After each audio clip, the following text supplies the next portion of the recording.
Hello everybody, my name is Sophie and welcome back to another video. I have a list of opponents, ops, as you will, as the people say. Allie Hazelwood on that list. Allie Hazelwood far up on that list. But you could also argue that I'm a little bit enthralled by her because this is the fourth book I've read by her. Nobody asked for this, I just decided I should read it. And yet again, it was a flop. Write something good. Not in Love is her most recent book. She's publishing another one on 1st of October 2024. It's in cooperation with Spotify and it's about two gamers. Can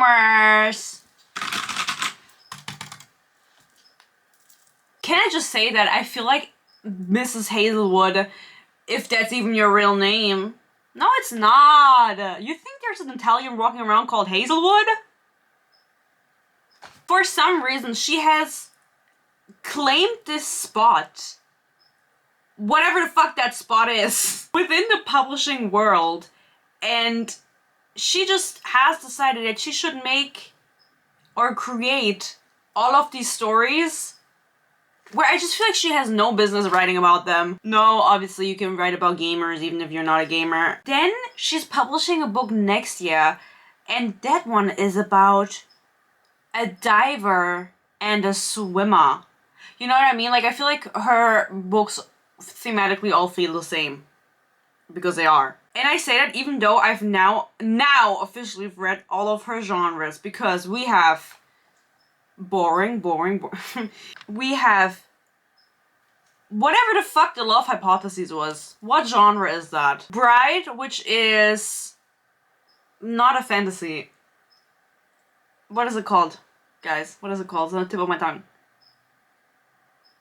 What the fuck? Paranormal romance. And then we have chess.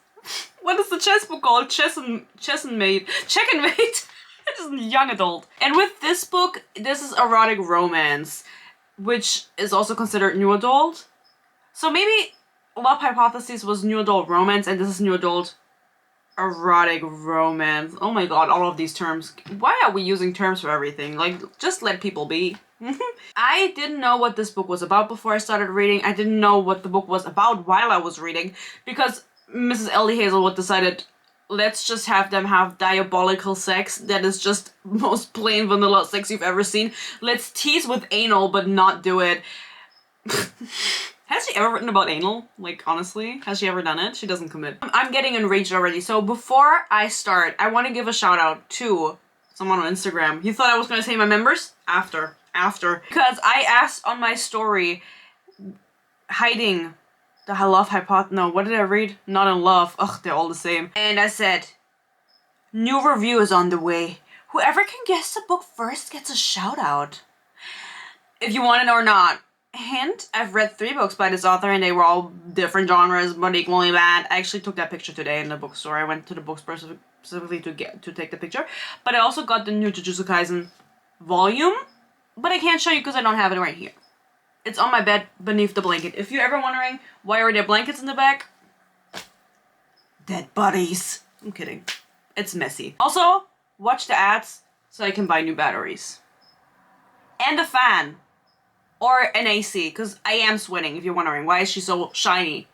Can she not use powder? I sweat it off! This is the first time I'm looking on the Instagram. And why did all of you bitches guess that it was Not in Love? Man. I mean, the hint was very obvious. I was like, how many people are gonna guess it? Everybody. Everybody knows. I didn't even say my Instagram is at HonestlySophieYT. So if you wanna be a part of this funky little group, you can follow me. Mimi Shimkovska said Not in Love. And you were correct. Shout out Mimi. Cute name. A lot of people also said Colleen Hoover. Guys, I just did 2 videos on Colleen Hoover. Please don't mention her name. I will block you. No, I won't. But I'll look at you like this. And of course, I want to give a shout out to my dear members. I hope it's okay you're second today. My members get my videos a day early and they also primarily get to vote on my next reads. Not this one. I read this one in Grace. Yeah. I actually wanted to finish it and get the review out before I went on vacation, but I couldn't do it. You will see why later on. This book was genuinely, it took me so long to read, and it's just an Ellie Hazelwood book. Like, it's not that fucking long, and they're just fucking the entire time. Still couldn't finish it. I planned this differently in my head. I also get exclusive content such as my Ruby Red movie commentary, and they also get cool stickers, and they get to vote on the series that I'm going to be reviewing, hopefully, by the end of the year. But I also want to get the Throne of Glass video out. I'm just too lazy to edit, guys. I'm sorry, I'm so lazy. And they get my eternal peace and love. So thank you to all of my members, and thank you to Mimi. Not in Love by Ellie Hazelwood arguably is one of her worst books. It has a 3.6 average on Goodreads, which bad.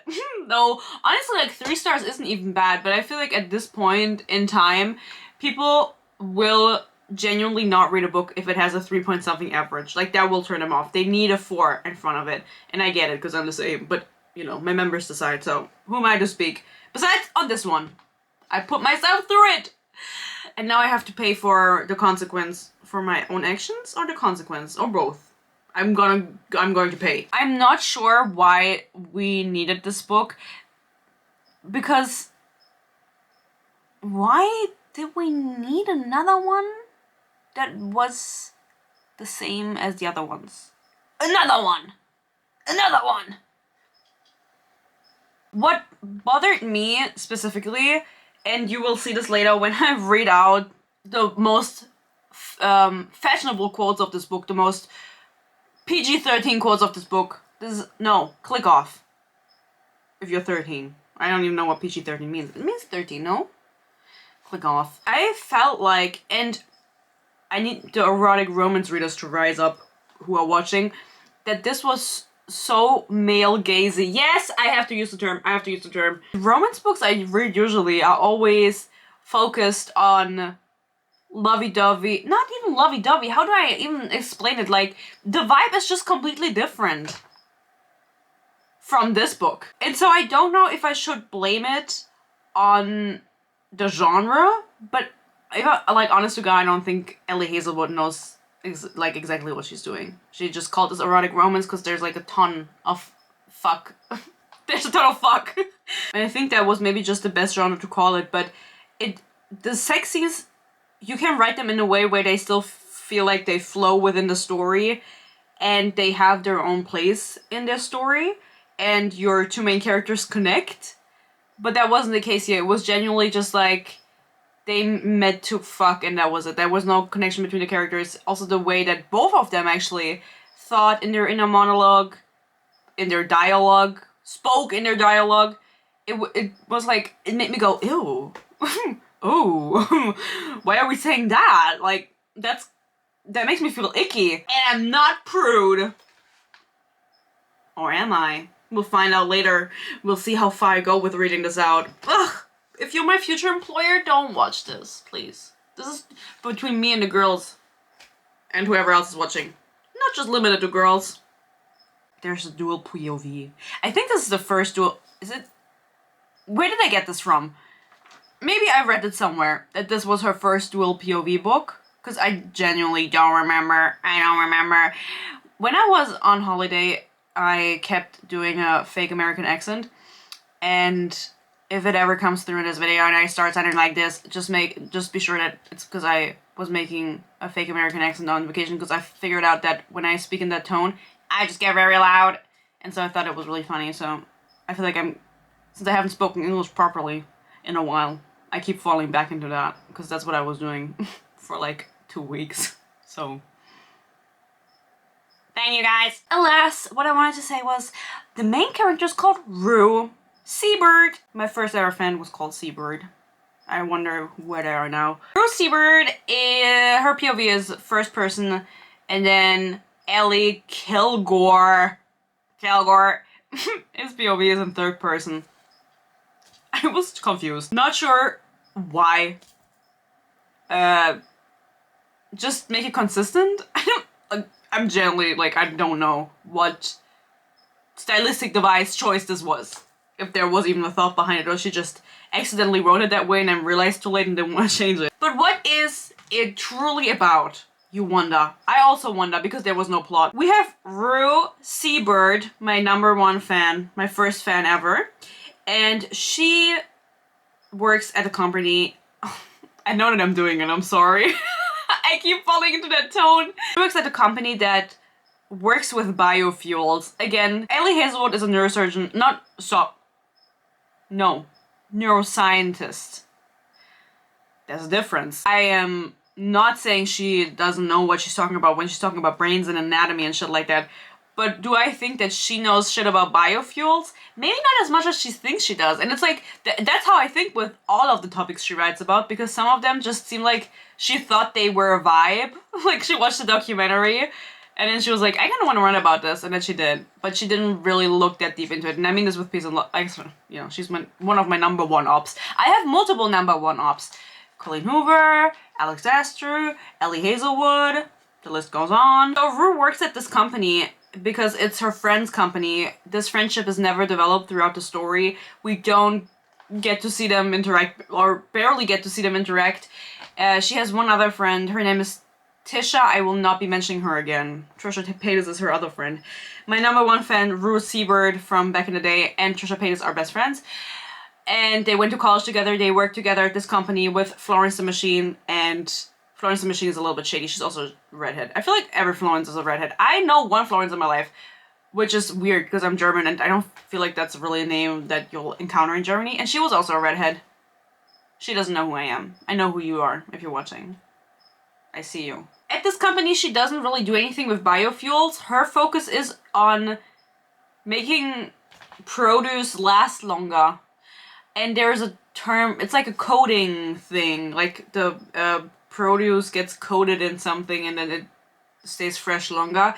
Because in her childhood, I'll just mention it now, Ellie Hazelwood does a disclaimer in the beginning that it's like something to do with eating disorders, in a sense. I'm not sure if she even says the term eating disorder, and I'm too lazy to look it up, but that's what it is. When Rue was younger, my #1 fan, Rue Seabird, she didn't have any money. She was poor. Her family was poor. She was with her mom and her brother. And so she has a lot of trauma regarding eating because there wouldn't be enough food in the house. And she tries to make this a topic of discussion, but it just doesn't work out, you know? And I say this with war and hate again. Like, I want to say peace and love, but I say with war and hate, Ellie Hazelwood, don't come to Germany. Yeah. I'll say it once. You'll see. So that's why she's working on this coating, so she can coat the food, because she has trauma from her childhood. That's like how it all developed, because she wants to make the food last longer, so other people don't have to go through that. Okay, so she works at the company. What the fuck? Get away! Just on her own project. She doesn't really do anything biofuel related, and she's working on her own patent with this. And her friend is just kind of letting her work there because of shits and giggles and paying her her full salary anyway. Who the fuck gives a fuck? Ellie Kilgore is in finance. He's a finance bro, 6 feet, blue eyes. Is that still in? I don't think so. And he is trying to take over the company. I'll just say it now. He's trying to take over the company. Why? We won't find out until later. It's a big mystery of the book. Like, why is his firm, Harkness it's called, I think, why am I remembering all of this? I read this a while ago, I'm gonna be honest, guys. You know. Trying to take over this company related to biofuels. What do they have to gain from it? Because they're known to be like good overtakers. Good undertakers. They're the undertakers. But they overtake, and they kind of buy up startups and then make them flourish, right? And so everyone's like, okay, if they haven't really concerned themselves with biofuels, why the fuck are they coming for us now? And everyone's scared that they're going to lose their job. And then Florence the Machine is like, don't worry, you're not losing your job. Everything's fine. I'm figuring it out. And there's a lot of finance talk, and it's just like, I don't give a fuck. Do you? Nobody gives a fuck about the finance talk.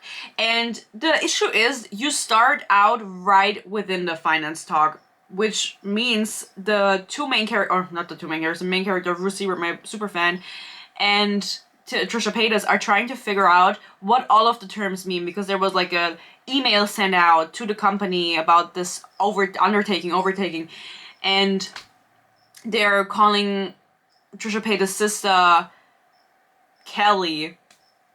I know Trisha Paytas lore, guys. I was there when she was crying over that gay dude.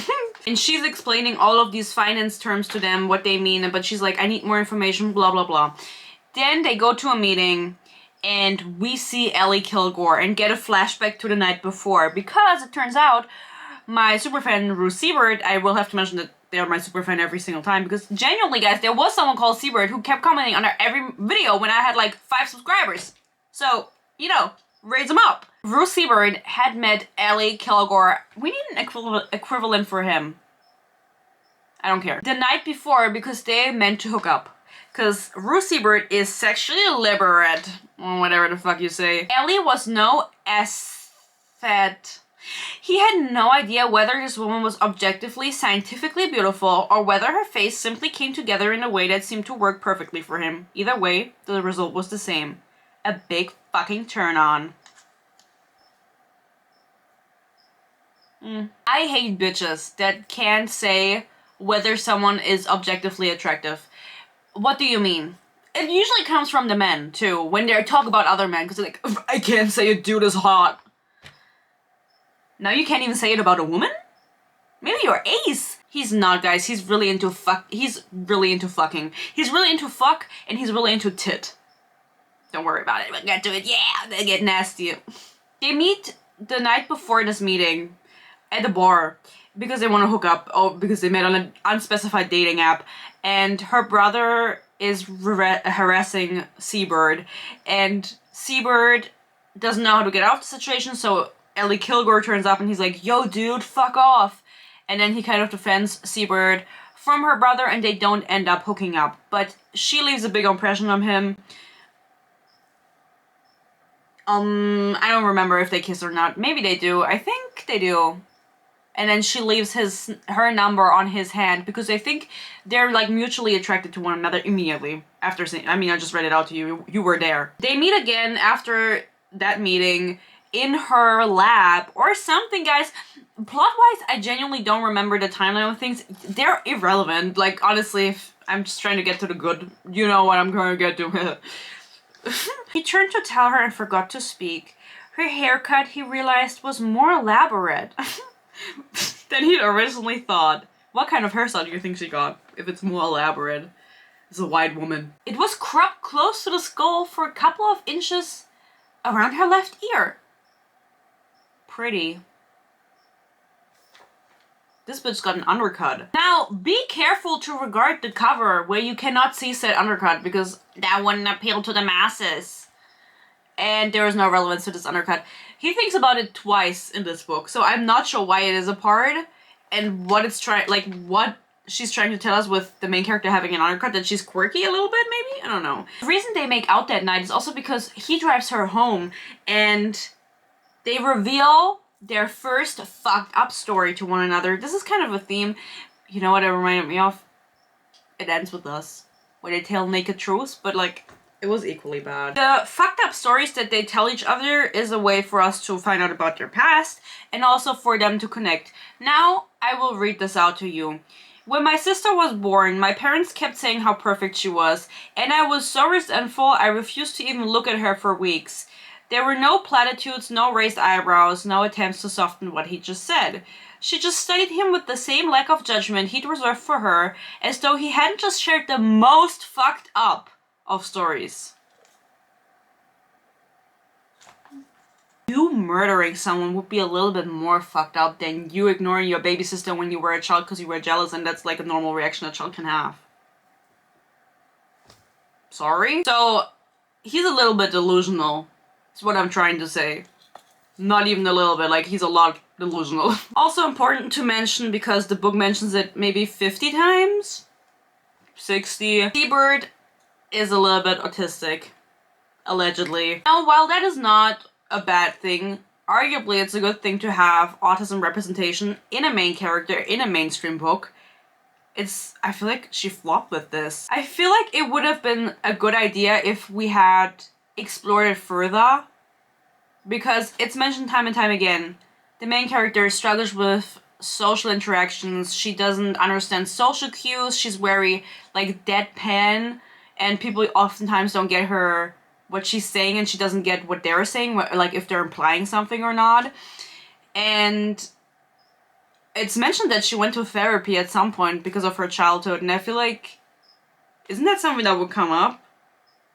Peace and love? Like, I don't know. Like, I'm genuinely asking. But the word autism is not said in this book once, and it's never explored further. It's just kind of accepted that this is what the main character is, and that's a good thing, right? Why shouldn't we accept her the way she is? But if you want to make it a vocal point of the story by mentioning it like 50, 60, 70 times, you could have explored it further and just call it by its name, you know? Because people would have been happy with that. But she didn't want to go there. A little example of this is, for instance, people weren't exactly lining up to hang out with me, which in Chicago had made me fairly solitary. Tedious conference had made for a fairly solitary, you know. It didn't help that I firmly refused to change my presentation title, in brackets, I guess. Oh, I don't actually want to read it out, but I will try. It's difficult. I guess chromatography and mass spectrometry investigation of the effect of 3 polysaccharide-based coatings on the minimization of post-harvest loss of horticultural crops. So my advisors preferred 3 microbes in a trench coat using polysaccharides to keep your produce fresher longer. On my co-author's suggestion, take a coat, it'll last longer. Or Trisha Paytas appealing. If you liked it, then you should have put a coat on it. I think Tisha is black, that's why she is using a Beyonce reference. Grown up poor in a way that meant duct tape on skinned knees. Is this true? I had never heard of this, so I just wanted to ask the audience. Or if it's something Ellie Hazelwood made up. And then I imagine, like, did Ellie Hazelwood grow up poor and this is something her family did? Or did she, like, Google what did poor people do when they were children? Or did she, like, ask people that used to be poor or are still poor, like, what did you use to do it as a child? Because I've never heard of this. Why would you put duct tape on skinned knees? Like, that would hurt more, no? Than just letting it heal? I don't know. When he stepped into his kitchen, Maya was sitting at the counter, frowning into her tablet at something that could have been physics article or Wattpad fanfiction. Wow, she is so crazy. She is so crazy. Maya is his sister, by the way. I'm gonna mention her now and never again because she only makes appearances in the beginning and then she disappears off to camp or something. I don't know why she's there. I'm gonna be honest, there was no reason for her to be there. Ellie wanted to maybe do a little ice skater hockey player plot because that's what both of them used to be in college and high school. And so they still follow that hobby now as adults. And his little sister Maya is also a figure skater, and her and Seabird had the same trainer, and that's kind of how they connect, and like they have some scenes on the ice that are absolutely not relevant, so I'm not sure what's going on. The sister has no relevance. I don't know what I said last. Don't care about her. Don't care. She did it so she could have the hockey ice skater dynamic because for some reason she didn't want to write a separate book about it. Maybe just like go on vacation and don't write for a while. You look beautiful, Florence the Machine told me when I slid in the back of the lift, fingering the shimmery fabric of my green cocktail dress, which had pockets in bold italics.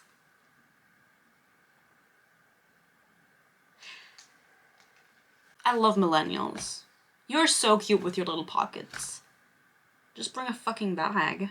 But you don't want to hear me yap about any of this. I stopped right before it gets juicy, juicy juice. Before that, we have another good quote that I don't get. My lungs turned into concrete.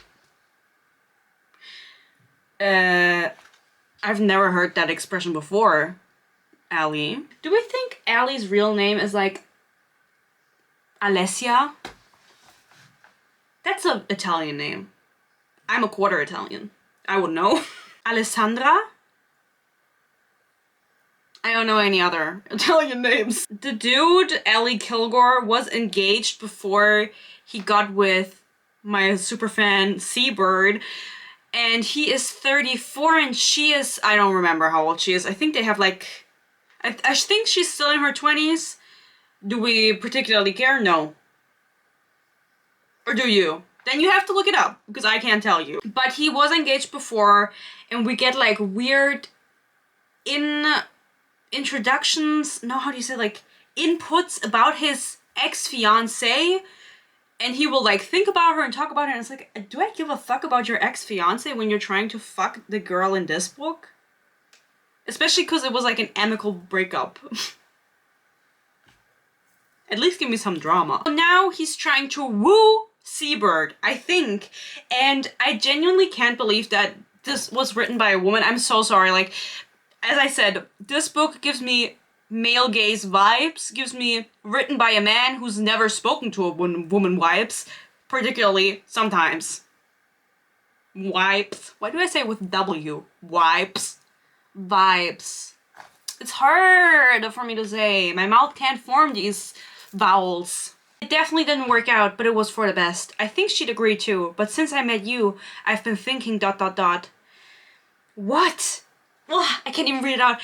I tried to imagine a reality in which she and I had gone through with it. I'm still with her, I love her, we're a family, and then I meet you by chance. And this thing between you and me, it's there.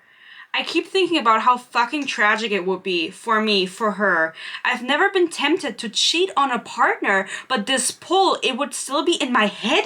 You would still be in my head. Do you have to go through with it for it to be cheating? How would I deal with ... What would I do with all of this? Huh? He's saying if he had married that ex-fiancée and he had met Seabird, he would probably cheat on her. Men? This was written by a woman though, like, does anybody think like this? The reason you guys met was because you met on a dating app to fuck. And if you had met under different circumstances, would you still have wanted to fuck? Would you still think about fucking women? Other women? If you're married? You want to fuck them so bad? And that's kind of like the whole vibe. I think it sums it up pretty well of what especially the dude is like.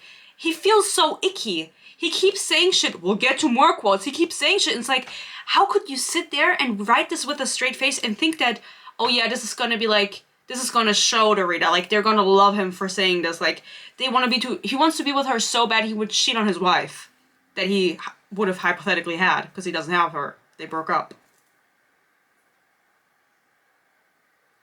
The whole thing about his company taking over the company that Seabird works at is super mysterious. It's like the main thing going on, and the reason they don't want to be together is because they're like, oh my god, we're on opposing ends. You want to take over my workplace and fuck over my friend's Florence the Machine, who we don't see pretty much at all in this book. I don't even know her last name.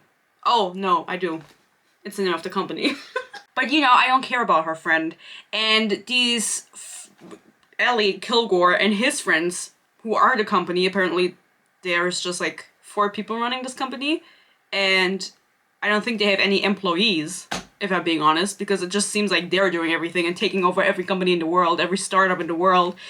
They want to take it over, and so they don't want to be together because it's a conflict of interest. But it doesn't stop them, you know, once he does not put it in. We'll get to it. It's super weird, again, because they seem to be into more like business startups or whatever. I'm actually not sure, but it seems to be out of the ordinary that they're into biofuels. So she's trying to run this mystery of what's going on. Why are they interested in the company? Is there maybe a backstory with the Florence the Machine and Ellie Kilgore and his friends? Yes, it is. There is. His friends make a bunch of appearances in this book, obviously. She tried to establish them as like a quirky side characters. It just didn't work. It just didn't work. She goes ahead and she tries to be like, there's 2 people that are married. And then there's Ellie Kilgore, who would cheat on his wife. And then there's the other dude, Hark, or whatever the fuck his first name is, who the company is named after, who used to be with the one pussycat doll that's in the company and is now married, and he's still bitter over them breaking up and he still wants her. And it felt like such a weird side plot because there is no point to it.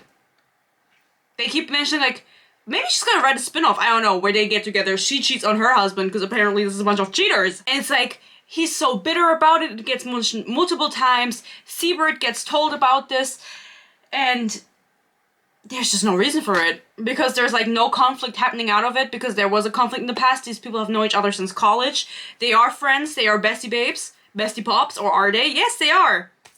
And, like, you're a grown man, grow up, you know?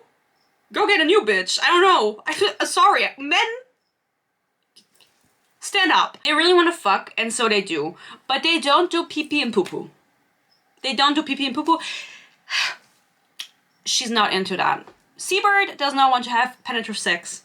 And I kind of skimmed over that the first time she said it. I was like, whatever that means. I was like, I'm not gonna think about that. She's not into it because she can't come from it. And you would think, okay, feminism, yes, she's like showing her boundaries and like showing like you can have fun in the bedroom without being penetrative. But just a little spoiler, the main character, Ellie Kilgore, is described to have a magic cock, and he does cure her with his magic cock, and they do have penetrative sex, and she does come from it. Yes. So I have no words for this. It feels so weird because, again, it feels like Seabird is supposed to be like autistically coded, and you could have very easily leaned more into that, or just maybe, and they talk about it in the book, like maybe have her have some medical issues where penetrative sex is just not pleasurable for her, and then show like actively show like there's other things you can do. That's not what everything is about.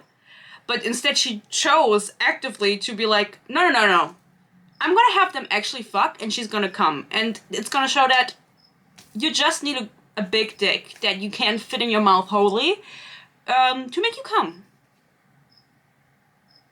Keep looking, women.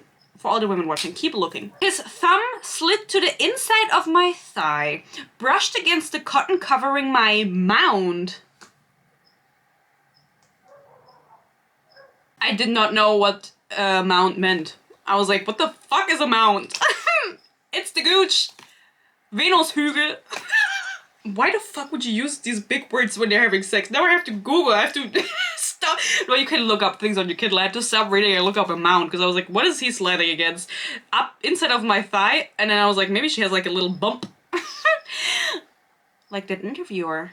That interviewed Blake Lively. He couldn't compute her body. She was full in a way that reminded him of the movies his grandmother used to watch, of the actresses he'd think about when sex was just a hazy motion in his head. Mediterranean.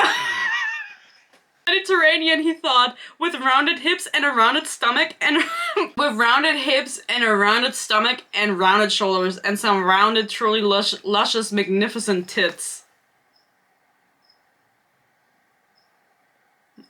He at one point was like, her tits bounce and it's a beautiful work of gravity. Ellie, just because it's erotic romance doesn't mean it has to be ass. You know what I mean? Like, I always say this about every book that I read. Just because it's young adult doesn't mean it has to be ass. Like, we can be better. We can be better. Yeah. And we can be bitter, which is what I'm doing right now. Does she want me to think of, like, Greek statues or Roman statues where there were luscious bodies? Also, I didn't even mention it. Seabird, she's tall. Did I mention that? Actually, I don't remember what I said. In the first part of the video, I don't remember what I said. I hope I said what I wanted to say. Ellie Hazelwood has been getting a lot of critique. Period. She always writes her main characters as small women, big men. And then she was asked about this. I talked about it in one of my last reviews about her books, and she was like, I don't even notice that. Like, I didn't even notice I did that. And I think then she changed this book and made the main character explicitly tall with big tits. But the dude is still taller and has a big cock. Oh my god. Guys, you'll get to see his cock. Don't worry. Our eyes met, and all of a sudden I felt as though he were touching me. He was spooling grateful, filthy praises in my ear as I came uncontrollably. He was gripping the hair at the back of my neck and showing me what he liked. And I did it. Like, when he touched the mound, they did do it, but like not pee-pee and poo-poo, as I said. And it was mind-blowing. It was mind-blowing. I don't even think she gave him a BJ. Maybe she does later. Yeah, obviously not, because we haven't seen his full big penis yet. Like, you're just looking at each other. I feel like they low-key, like, need to go to a sex therapist. What are you thinking, he asked. I blurted out the truth. You said negotiated. A confused look. What? On the app, the checklist part of it, it asks about kinks. You wrote, if negotiated, but didn't elaborate. Okay. Low-key, like, you're at a work event, first of all. Second of all, who gives a fuck about his kinks? Like, what do you mean negotiated? Like, I'm sorry, if you're using an app where it specifically asks for kinks and you know that, and you don't elaborate, like, that would be a turn off for me to not swipe. Just, like, speak your truth. Like, we know what we're here for. What do you mean negotiate? I have to meet up and negotiate? I don't want to do that. I want to meet up to do it, not negotiate. We're not at a fucking sales meeting. Fair warning. If you don't stop pushing me, I'm going to bend you over this bench and show you exactly what I'm into. It's like, what did I read recently that had similar wording, but like just a fair warning. Something with spoiler warning, and they were also talking about sex. I don't want to talk about sex with someone they go, fair warning. Who the fuck do you think you are? What if he tied her up, fucked her ass, and made her like it?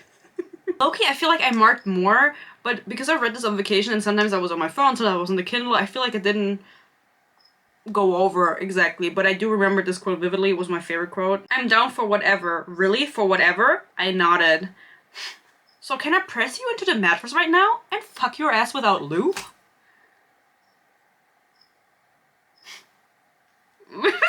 Then Rue goes, you can, but I've never done it, so maybe not without lube.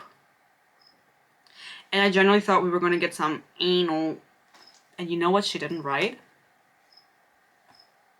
I can't speak that loud. I think my mom's downstairs. But low-key, like, they're the kind of couple that would, like, talk about kinks and, like, oh, I'm gonna do all this freaky shit to you, and then they just, you know, do it missionary. And there's no shame in that, but then don't tease me.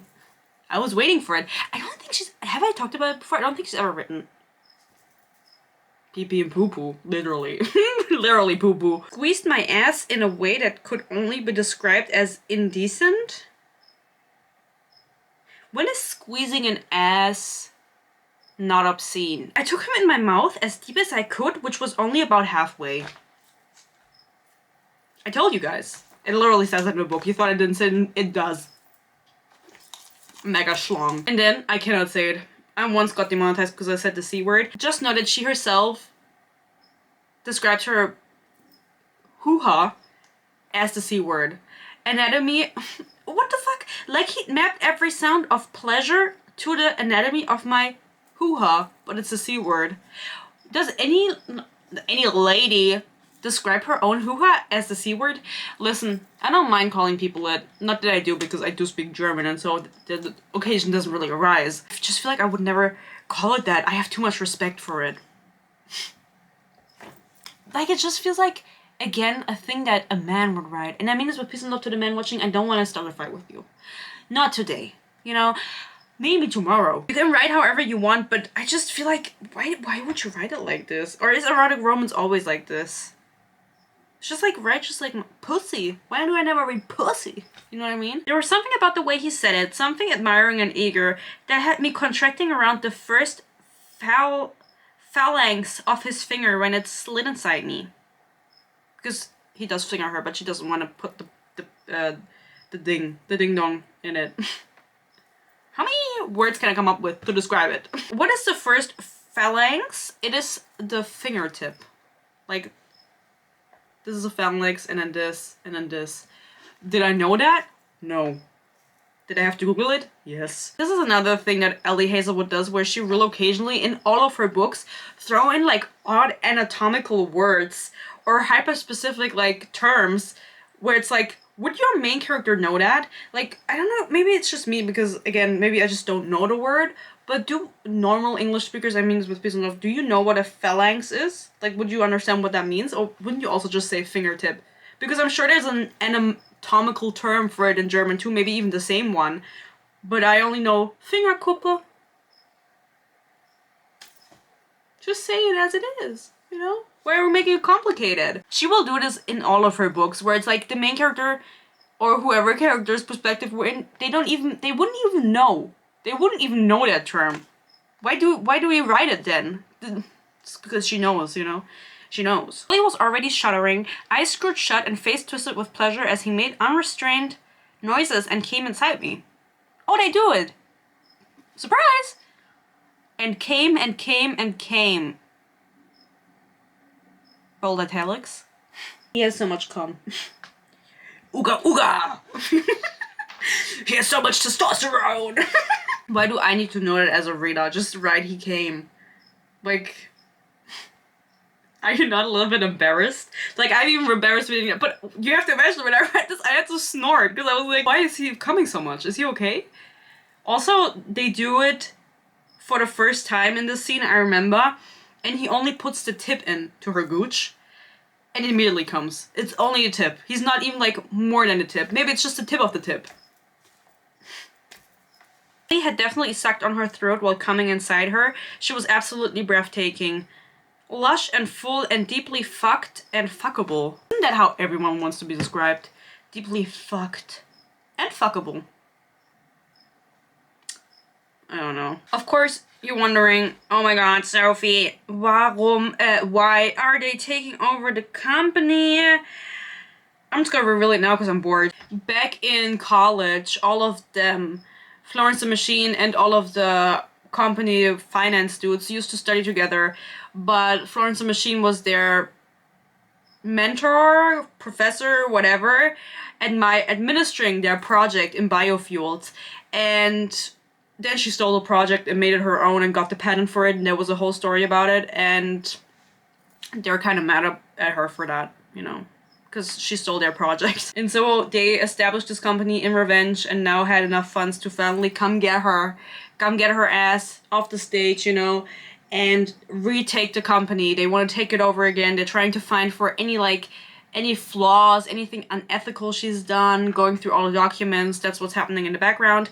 And Seabird confronts Florence the Machine about this, and Florence the Machine is like, oh, don't worry about it, like, I don't even know them, like, I've never met them before, like, we used to study at the same college at the same time, but I don't even know them, you don't have to worry. And she's like, okay, I trust you. She shouldn't have, but it doesn't matter, like, who cares? Put it inside her again. Like in the Hunger Games, he halted. You read the Hunger Games? Tisha wanted me to, but I'm not really the fiction type. Made up stories confused me. I prefer dwelling in facts. Elaborate. This is another line where it's like, okay, I can clearly tell what you're trying to do, but why are you so scared to go more into it and like maybe show people who aren't so familiar with it?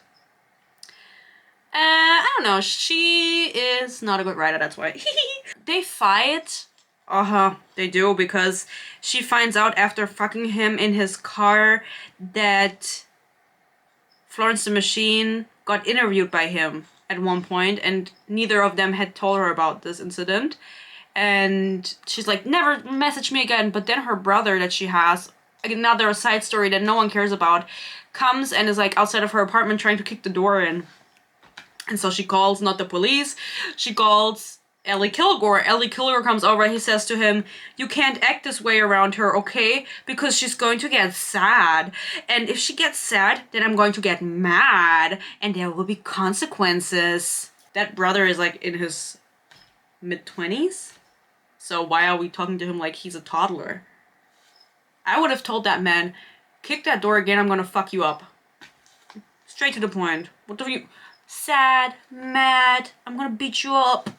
He never beats anyone up. I wish. Sometimes I just need a little beat up in the book. Rue. He kissed her temple, her cheekbone, the line of her jaw. He held her to himself with shaking hands. I'd like it if you said it. Her voice trembled. I just came around your cock. And they figure out that she just needs... Do you even want to know? She needs her clit stimulated. Okay. We're at the end of the book. Actually, that's like the major revelation that we were working towards the entire book. There were a lot of sex scenes, guys.